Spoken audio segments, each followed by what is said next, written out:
तर मंडळींनो, आज आपण इला गांगोचाळ्याच्या मंदिराकडे आहे ना, तर आम्ही रोजच फेऱ्या मारतो, पण आज शिव म्हणालो दादा माका गांगेश्वरचं मंदिर बघूचा.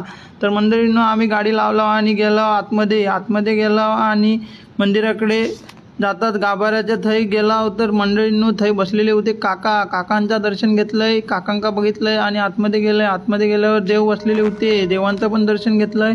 आणि तसंच देवांचं दर्शन घेतल्या आम्ही इलाव बाहेर इल्यावर बघता होतं काय ते काका बसलेलेच होते. बोललो काकांकडनं पण थोडी माहिती घेऊया. तर मंडळींनो, काकांकडे पण कॅमेरा केलं, काकांका पण दाखवलंय आणि काकांनी आता माहिती देऊ सुरुवातच करतील. तोपर्यंत चला मंडळींनो, आता काकांकाच विचारूया कसा काय असतात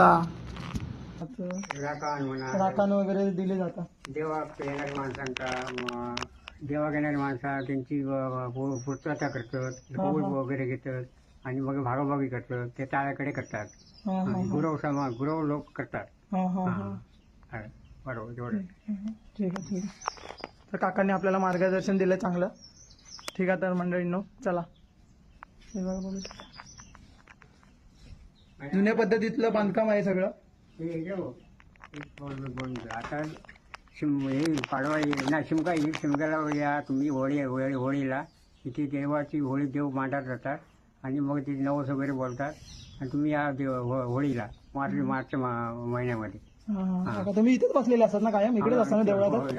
काका कधी पण आलात तरी तुम्हाला भेटतील, काय प्रॉब्लेम नाही. मंडळी हे बघा, सगळं जुनं बांधकाम आहे.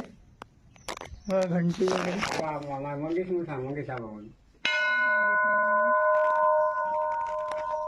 तर मंडळींनो, काकांनी आपल्याला चांगलाच मार्गदर्शन दिलं आणि मार्गदर्शन दिल्या मी इलय तुळशीचा पण दर्शन घेतलंय.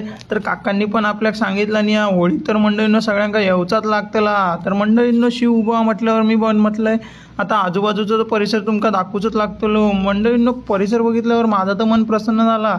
मंडळींनो, तुमका येऊचा असाल तर तालुका कणकवली, जिल्हा सिंधुदुर्ग, कधी पण काही पण इलाज तर लोरा विचारायचा. लोऱ्यात दिल्यावर तुम्ही कोण पण सांगताला गांगोचाळा मंदिर विचारल्यावर विषयच नाही मंडळींनो. तर आम्ही आता जातो घराकडे. मंडळींनो, व्हिडिओ आवडलो तर तुमका लाईक करा, कमेंट करा आणि शेअर करून टाका. मंडळींनो, होऊन जाऊन देत सगळं विषय खोल. चला तर मंडळींनो, बा.